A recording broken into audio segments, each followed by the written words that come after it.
우리는 벗었는데 왜 목사님은 안 벗으십니까? 이런 생각 가지실 수 있겠는데요. 사실 제가 가지고 있는 겉옷 중에 가장 시원한 옷이 바로 이 옷입니다. 그것보다도 좀 더 제가 마음으로 영으로 준비가 된 다음에 그 다음에 또 이 가운을 벗고 또 여러분 앞에 서서 하나님의 말씀을 전하는 것이 좋겠다 이렇게 생각을 하고요. 언젠가 제가 가운을 또 벗도록 그렇게 하겠습니다. 여러분, 지난 2주 동안 진행했던 우리 캄보디아의 결연 행사가 여러분의 은혜와 또 참여 때문에 잘 마무리가 되었습니다. 여러분, 그 기아 대책에서는 71명의 아이들, 그 마을에 있는 71명의 아이들을 좀 결연해 달라 이렇게 데리고 왔습니다. 사진이지만 데리고 온 거예요. 근데 처음에는 굉장히 염려했어요. 너무 많다, 속으로 좀 그랬어요. 한 50명만 돼도 어떻게 해볼 텐데 그랬는데 지난주까지요 71명만 있으면 되는데 우리 성도님들이 72명이 결연을 약속하셨어요.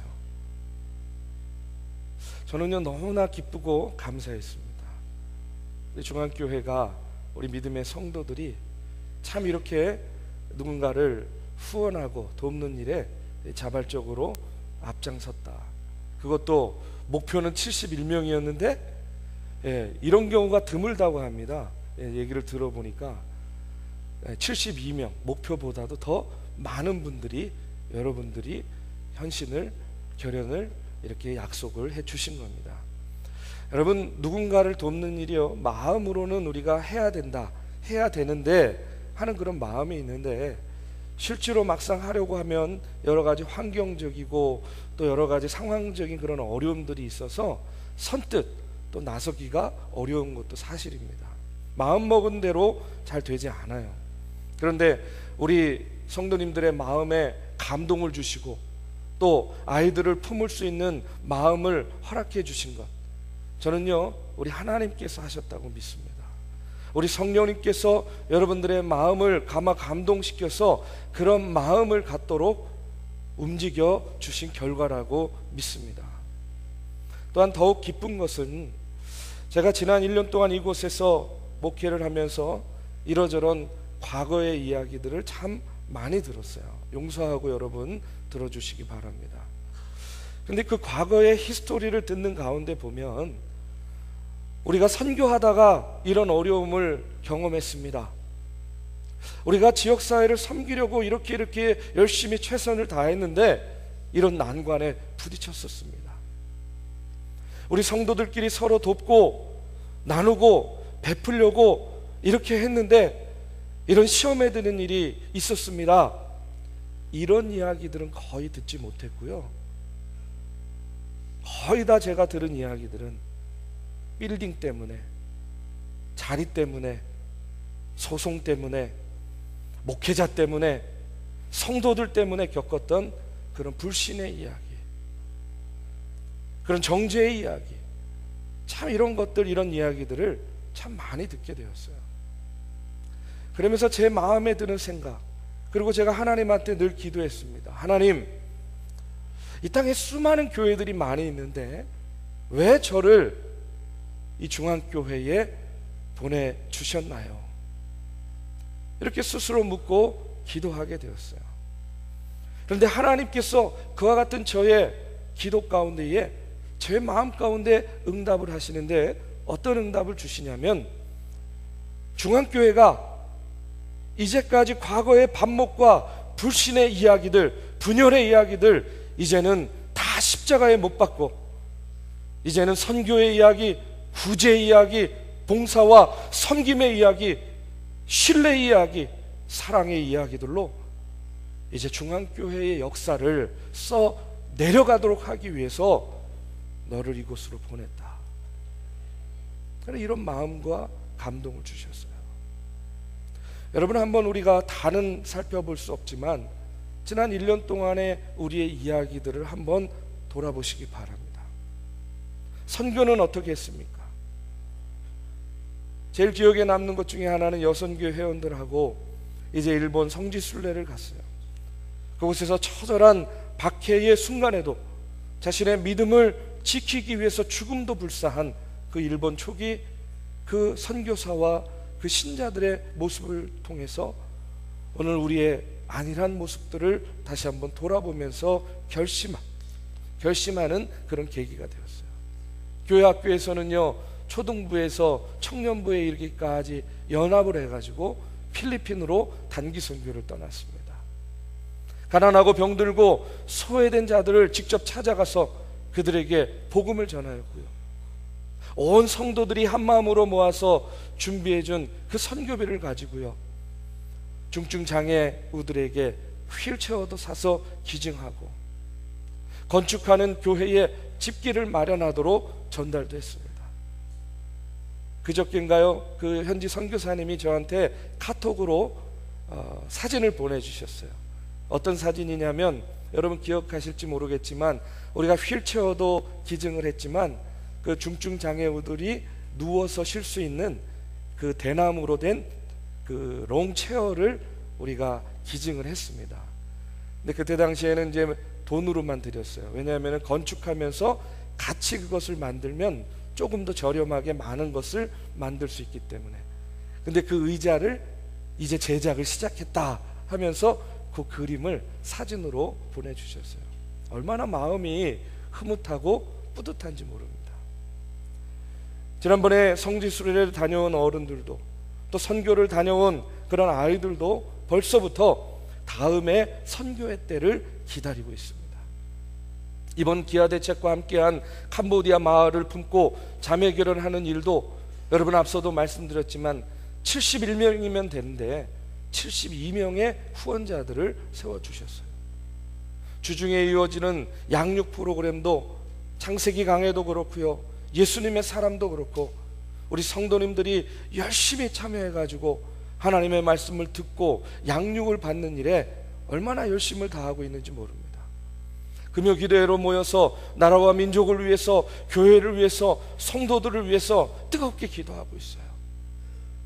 샘터 조직이 바뀌어서 이제 지역 샘터로 모이고 가정을 돌아다니면서 가정재단을 쌓으면서 여러분 서로의 가정과 삶을 위해서 중보하고 기도하는 우리 속회의 본래의 모습을 찾아가고 있는 중입니다.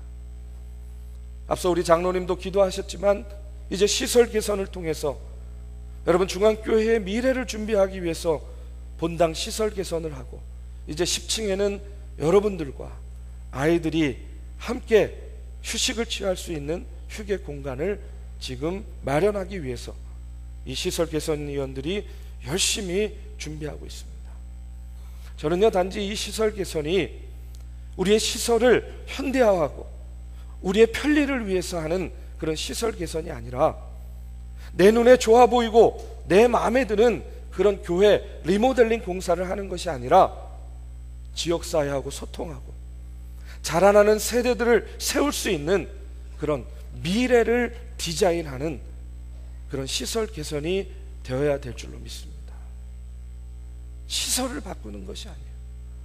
미래를 디자인해야 됩니다. 뿐만 아니라 많지는 않지만 여러분 끊임없이 새 가족들이 찾아와요. 조금씩 부흥의 싹을 틔우고 있습니다. 지역사회와 소통을 위해서 인사동 보존회하고 같이 연합을 했어요. 오는 10월 첫째 주에 인사동 문화축제를 하게 되는데 그때에 우리 관광고등학교 학생들과 인사동을 연결해주는 그런 마중물과 같은 역할을 우리 중앙교회가 하기 위해서 함께 또 그와 같은 일을 준비하고 있습니다. 제가 왜 이런 이야기들을 여러분에게 드리냐면, 여러분 이제 우리의 이야기가 달라져야 됩니다. 교회에 대한 우리의 이야기들, 고백들이 이제는 달라져야 된다는 이야기예요. 더 이상 반목과 불신의 이야기가 아니라 우리가 교회를 이야기하고 교회의 사역들을 말하고 우리가 교회의 이야기들을 서로 나눌 때에는 이제는 철저하게 복음적이고 철저하게 선교 지향적이고 철저하게 나눔과 섬김과 봉사의 구제의 이야기들로 여러분 우리 교회의 이야기가 달라져야 될 줄로 믿습니다. 여러분 이와 같은 일들은요 인간의 능력과 계획과 노력만으로는 되지 않는 일이에요. 우리 삼위일체 하나님께서 우리의 마음과 우리의 심령 가운데에 역사하시고 감동을 줘야만 되는 일입니다. 그래야만 서로 합하여지지 않을 것 같은 마음들이 합하여지게 되는 겁니다. 서로 다른 이야기들을 하는데 여러분 마가의 타락방에 성령께서 역사하실 때에 자기들의 언어로 이야기하는데 서로 다 알아듣는 역사가 일어났던 것처럼 우리도 각자의 이야기를 하는데 여러분 그것이 통하게 되고 하나가 되고 그래서 하나님께서 기뻐하시는 그 같은 결과들 열매들을 맺어 나가는 그 같은 역사가 오늘 우리 교회 가운데 우리의 삶 가운데에 일어나야 될 줄로 믿습니다. 여러분 누구도 할 수 없어요. 성령께서만 할 수 있습니다. 저는 우리 중앙교회가 반드시 그렇게 되리라고 믿습니다. 성령의 도우심으로 더욱 아름다운 성령의 역사를 오늘 우리의 역사로 써내려가는 그런 중앙교회가 되어야 될 줄로 믿습니다. 여러분 그런 의미에서 이제부터 이번 주부터 하나님을 감동시키는 삶이라는 주제를 가지고 이 성령의 9가지 열매를 가지고 말씀을 나누려고 합니다. 이 시간을 통해서 우리의 삶에 우리 중앙교회에 여러분 성령의 9가지 열매 중에 한 가지만이라도 제대로 뿌려지고 자라고 열매 맺게 된다면 여러분 우리가 생각하지 못한 크고 놀라운 하나님의 성령의 역사가 오늘 이 땅 가운데 우리 교회 가운데 우리 개인의 삶 가운데에 분명히 나타나게 될 줄로 믿습니다. 오늘 첫 번째 열매입니다. 사랑의 열매에 대해서 말씀을 나누고자 합니다. 여러분 사도 바울은 갈라디아서 5장 22절에서 23절의 말씀에 보면 성령의 열매를 9가지로 이렇게 이야기하고 있어요. 오직 성령의 열매는 사랑과 희락과 화평과 오래 참음과 자비와 양성과 충성과 온유와 절제니 이 같은 것을 금지할 법이 없느니라 하고 이렇게 이야기해요. 사도 바울이 성령의 9가지 열매를 이야기하면서 제일 먼저 강조한 게 뭡니까? 오직 성령의 열매는 사랑이다 하는 것을 강조하고 있어요. 여러분 신앙생활에서 가장 중요한 것이 무엇입니까? 하는 그런 물음 가운데에 우리 예수님께서도 마태복음 22장 37절에서 40절 말씀에 보면 이와 같이 우리에게 말씀해 주셨어요. 내 마음을 다하고 내 목숨을 다하고 내 뜻을 다하여 주 너의 하나님을 사랑하라 하셨으니 이것이 가장 중요하고 으뜸 가는 계명이요 둘째 계명도 이와 같은데 내 이웃을 내 몸과 같이 사랑하여라.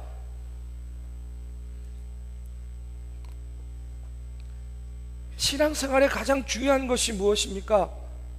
우리 주님의 말씀은 이거예요. 하나님을 사랑하고 이웃을 사랑하라는 거예요. 그런데 어떻게 사랑하냐? 전제가 있습니다. 마음을 다하고 목숨을 다하고 뜻을 다하여서 사랑하래요. 저는 이 말씀을 처음에 묵상할 때에 아유 하나님 무슨 말인지는 알겠는데 너무 어려워요. 너무 부담돼요. 아니 이렇게 어렵게 명령을 하시니까 할 수 없는 것, 감당할 수 없는 것을 하라 하시니까 전도도 잘 안 되는 거 아니에요. 예? 그냥 사랑하라 해도 힘들 텐데 여러분 뭐라고요? 목숨을 다하래요. 마음을 다하랍니다. 뜻을 다하라는 거예요. 얼마나 어렵습니까? 얼마나 부담됩니까? 그런데 성경을 묵상하면서 깨달은 것이 뭐냐면 하나님께서는 오늘 우리에게 그냥 막무가내로 이렇게 사랑하라 하고 말씀하시는 것이 아니라는 거예요. 이미 하나님께서는 우리를 사랑하셨는데 어떻게 우리를 사랑하셨냐면 자신의 목숨보다도 자신의 독생자 아들보다도 우리를 더 사랑하셔서 오늘 우리를 용서하여 주시고 우리를 받아주시고 우리를 구원시켜 주셨다는 거예요. 여러분 사람들은요 자기는 못하면서 남에게 강요할 때가 있습니다. 사람은 자기는 못하면서 다른 사람에게 요구하고, 자신도 결점투성이면서 다른 이들의 자그마한 결점을 보면요 어떻게 합니까? 정죄해요, 꾸짖어요, 책망합니다. 그런데 여러분, 하나님은 이미 마음을 다하고 목숨을 다하고 뜻을 다해서 저와 여러분을 사랑하셨습니다. 여러분 믿으십니까? 그렇기 때문에 우리 하나님께서는 나도 못하지만 너라도 해라 이런 게 아니에요. 내가 너희들에게 그렇게 했듯이 어렵고 힘들고 버겁겠지만 너희도 그렇게 사랑해야 되지 않겠니? 오늘 우리에게 그와 같은 것을 요구하는 겁니다. 저는 우리 교회가, 여러분들이 하나님을 감동시키는 교회와 성도가 될 줄로 믿습니다. 하나님을 감동시키는 삶의 첫 번째 열매, 성령의 열매인 사랑의 열매를 여러분, 저와 여러분이요 말로만 아니라, 입술로만 아니라 우리의 삶을 통해서 구체적으로 열매를 맺어 나가야 될 줄로 믿습니다. 오늘 본문 12절의 말씀에 보면 이런 말씀이 나와요. 그러므로 너희는 하나님이 택하사 거룩하고 사랑받는 자처럼 긍휼과 자비와 겸손과 온유와 오래 참음의 옷을 입으라 하고 이렇게 나옵니다. 하나님의 택함을 받은 거룩한 사람답게 사랑의 옷을 입어야 되는데, 그 사랑의 옷 중에서도 먼저 어떤 옷을 입어야 되냐면 오늘 말씀에 보니까 긍휼과 자비의 옷을 입으래요. 그런데 이 긍휼과 자비의 옷을 새번역 성경에 보니까 뭐라고 번역을 해놨냐면 동정심과 친절이다 이렇게 나오고 있어요. 우리가 하나님의 거룩함을 입은 자녀답게 사랑의 옷을 입어야 되는데 그 첫 번째가 뭐냐면 동정심과 친절이라는 이야기예요. 그래서 저는 이렇게 먼저 말씀드리고 싶어요. 여러분, 사랑의 열매를 맺기를 원한다면 여러분 친절하셔야 됩니다. 우리가 친절할 때 사랑의 열매를 맺을 수가 있다는 거예요. 여러분, 친절한 것이 무엇입니까? 친절이란 내가 다른 사람의 실제적인 필요를 충족시켜 주는 것을 의미합니다. 나 자신을 희생해서라도 다른 사람의 필요를 채워주는 것이 친절이라는 거예요. 그러면 우리가 친절하려면 어떻게 해야 되냐? 다른 사람의 필요를 채워주려면 어떻게 해야 됩니까? 타인에게 관심을 가져야 돼요. 그렇죠? 타인에게 관심을 둘 때 우리는요 그 사람의 필요가 무엇인지를 알게 되는 것이고, 그것을 채워줄 때에 우리는 친절한 사람이 되는 거예요. 그럴 때 뭐가 맺어진다고요? 사랑의 열매가 맺어진다는 겁니다. 여러분, 이런 이야기가 있어요. 부부 사이가 별로 안 좋은 그런 부부가 있었다고 합니다. 그냥 이야기입니다, 이야기. 근데 아내의 생일 선물로 남편이라는 사람이요 관을 선물해 줬대요. 관. 이런 남자는 없겠죠. 아내의 생일 선물로 관을 선물해 줬대요. 아내가 처음에는요 화가 났어요. 아니 뭐 이런 걸 선물해 주나. 근데 이 아내가 착했나 봐요. 곰곰이 생각하면서 이렇게 받아들였대요. 그래, 사람이란 언젠가 다 죽을 텐데 남편이 준비해 준 관에 가끔씩 누워가지고 세상을 떠난다는 것이 어떤 의미가 있는가 한번 생각을 해봐야 되겠다. 그리고 1년이 지났다고 합니다. 이번에는 어떤 선물을 남편이 해줄까 궁금해서 기다리는데 아무런 선물을 안 해주는 거예요. 소식이 없어요. 그러니까 아내가 남편에게 물었어요. 여보, 왜 이번 생일날은 아무것도 선물을 안 해줘요? 하고 물으니까 남편이 이렇게 대답했대요. 지난번에 해준 선물 아직 안 썼잖아. 이렇게 이야기했답니다.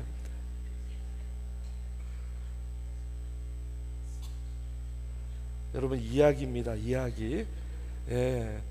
너무 또 심각하게 받아들이지 마세요. 여러분, 이것은 관심도 아니고, 여러분, 이것은 친절도 아닙니다. 서로 가장 잘 돌봐줘야 할 부부 사이에도 친절을 잊어버리고 서로 무관심해질 때 사랑은요 어떻게 되는 거예요? 이미 죽은 거예요. 저는 이 얘기를 들으면서 처음에는 굉장히 재밌게 웃었어요. 그런데 조금 생각해 보니까 이 아내는 이런 남편과 살면서 매일매일 관 속에 누워서 살고 있겠구나 하는 그런 생각이 들었습니다. 사랑하는 우리 믿음의 성도 여러분, 우리가 사랑의 열매를 맺기를 원한다면 거룩함을 입은 하나님의 자녀답게 사랑의 옷을 입어야 되는데, 어떤 옷을 입어야 된다고요? 동정과 친절의 옷을 입어야 된다는 거예요. 우리가 친절하고자 한다면 다른 사람에게 관심을 가져야 됩니다. 그 사람이 원하는 것, 그 사람의 필요가 무엇인지를 우리가 알아야만 여러분 그 필요를 채워줄 수 있어요. 그럴 때 무엇이 맺어지는 겁니까? 사랑의 열매가 맺어지는 거예요. 사랑하는 우리 믿음의 성도 여러분, 우리가 지금보다 조금만 더 피차에 친절함으로 서로를 대하시기를 바랍니다. 지금보다 조금만 더 서로에 대한 관심을 가지고 여러분 우리가 사랑의 열매를 맺기 위해서 조금 더 노력해야 될 줄로 믿습니다. 그럴 때에 그 자그마한 친절과 관심을 통해서요, 이웃이 살아나고 이웃이 기뻐하고 그와 같은 모습을 통해서 내 안에 성령께서 주시는 기쁨과 감사가 흘러 넘치게 될 줄로 믿습니다. 사랑의 열매, 친절할 때 맺어갈 수 있는 겁니다. 두 번째로 사랑의 열매를 맺기 위해서 무엇보다 우리에게 필요한 것이 있습니다. 오늘 말씀해 보면 인내와 오래 참음이다 이렇게 이야기를 하고 있어요. 여러분 우리가 사랑장으로 알게 있는 게 뭡니까? 고린도전서 13장, 우리가 사랑장이라고 이야기하죠. 그 고린도전서 13장에도 보면 사도 바울이요 사랑에 대해서 주옥같은 이야기를 합니다. 그런데 그 사랑에 대한 이야기를 하면서 첫 번째 일성이 뭐냐면 사랑은 오래 참고 이렇게 나와요. 사랑은 오래 참고, 사랑은 온유하며 시기하지 아니하며, 사랑은 자랑하지 아니하며 교만하지 아니하며 무례히 행하지 아니하며 자기의 유익을 구하지 아니하며 성내지 아니하며 악한 것을 생각하지 아니하며 불의를 기뻐하지 아니하며 진리와 함께 기뻐하고 모든 것을 참으며 모든 것을 믿으며 모든 것을 바라며 모든 것을 견디느니라. 사랑의 일성이 오래 참는 거라고 바울은 이야기했습니다. 그러면서 그 사랑의 이야기들을 마무리하면서 사랑이 또 뭐라고 마무리를 짓냐면 사랑은 모든 것을 견디는 것이다 이렇게 이야기해요. 다른 말로 하면 무엇입니까? 인내하는 거예요. 오래 참는 겁니다. 한마디로 말하면 사도 바울이 이야기하는 사랑의 정의는 시작도 오래 참는 겁니다. 인내하는 겁니다. 그리고 사랑의 마지막도 모든 것을 견디며 인내하는 거라고 이야기를 하고 있어요. 여러분 사랑하기 원하십니까? 사랑하기 원하세요? 여러분 그렇다고 한다면 우리가 기다려야 됩니다. 기다려 주셔야 돼요. 여러분 서로를 사랑하십니까? 여러분 서로를 사랑하십니까? 그렇다고 한다면 조금만 기다려 주십시오. 여러분 목회자를 사랑하십니까? 그렇다고 한다면 역시요 조금만 인내하면서 기다려 주시기 바랍니다. 왜냐하면 인내란 뭡니까? 다른 사람이 자신의 잘못을 고칠 수 있도록 내가 기다려 주는 게 있네요. 그 사람이 회복될 수 있도록 기다려 주는 것이 인내입니다. 하나님께서 나에 대해서도요 그런 인내와 기다림으로 오래 참음으로 우리를 용서하여 주셨고 우리를 받아주셨기 때문에 오늘 우리가 예수 그리스도의 십자가의 은혜로 여러분 구원받은 백성이 된 거 아닙니까? 여러분 그렇다고 한다면 나도 다른 사람에게 오래 참고 기다려줘야 됩니다. 기다리지 못하고 인내하지 못하고 함부로 말하고 마음대로 말하고 여러분 그렇게 해서는요 우리가 결코 사랑의 열매를 맺을 수가 없다는 거예요. 어떤 노부부가 차를 몰고 여행을 하다가 국도변에 있는 식당에서 식사를 하고 나왔습니다. 한참을 가는데 할머니가요 무릎을 탁 치면서 운전하고 있는 할아버지한테 이야기하는 거예요. 아이고 아이고 어쩌면 좋아. 내 정신 좀 봐. 내가 식당에다 그만 안경을 두고 왔어요. 어떻게 하면 좋아요? 할아버지가요, 차를 돌려가지고 식당으로 가는 동안 내내 할머니에게 잔소리합니다. 아이고 제발 정신 좀 차리고 살아. 기름값이 얼마나 비싼데 얼마나 더 나를 힘들게 해야 돼. 안 써도 안 보이면, 잘 보이면 못하러 안경을 쓰고 다녀. 막 책망을 하는 거예요. 식당이 가까워졌는데 한참을 잔소리를 하더니 할아버지가 잔소리가 멈추는 거예요. 근데 할머니가 평생을 살아서 남편을 잘 아는데 이 정도로 멈출 잔소리가 아닌데 어쩐 일인가 생각을 했어요. 근데 식당 앞에 도착을 해가지고 할머니가 내리려고 하니까 할아버지가요, 작게 속삭이듯이 할머니한테 이렇게 얘기했대요. 할멈, 이왕이면 내 모자도 좀 가져다 줘. 이렇게 얘기했답니다.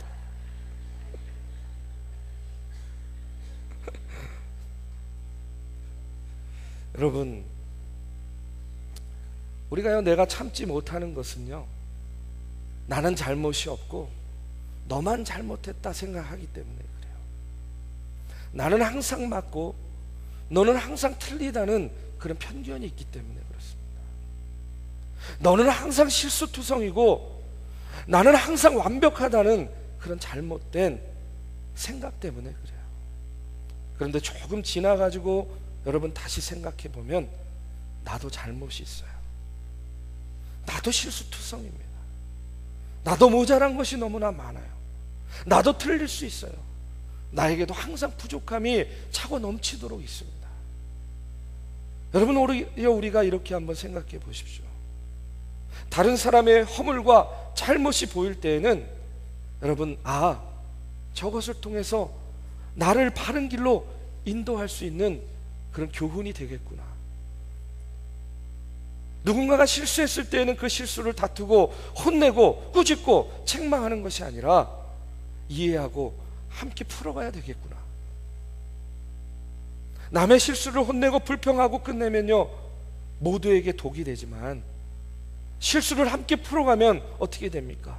더 돈독한 우정의 고리가 되는 거 아니겠습니까? 여러분, 사랑의 열매를 맺기 위해서 하나님이 우리에게 그렇게 하셨듯이 우리도 타인을 향해서 여러분, 그들이 예수님을 영접하고 하나님을 만날 수 있도록 오늘 우리 자신이 동기가 되어야 됩니다. 그러기 위해서 우리는 어떻게 해야 됩니까? 인내해야 돼요. 오래 참아야 됩니다. 기다려줘야 됩니다. 그러면 여러분, 우리가 사랑의 열매를 맺어 나아갈 수가 있는 겁니다. 사랑하는 우리 믿음의 성도 여러분, 저는요, 하나님을 감동시키는 교회가 되길 바랍니다.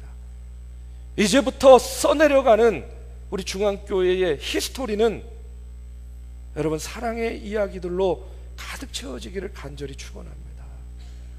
그리하여서 선교의 자리에서 봉사와 구제와 나눔과 섬김의 자리에서 인내하고 참고 친절하면서 여러분, 우리가 사랑의 이야기들을 써내려 나갈 때에 우리 중앙교회가요, 하나님을 감동시키는 아름다운 교회가, 우리 중앙교회 성도님들이 하나님을 감동시키는 하나님의 귀한 자녀들이 될 줄로 믿습니다.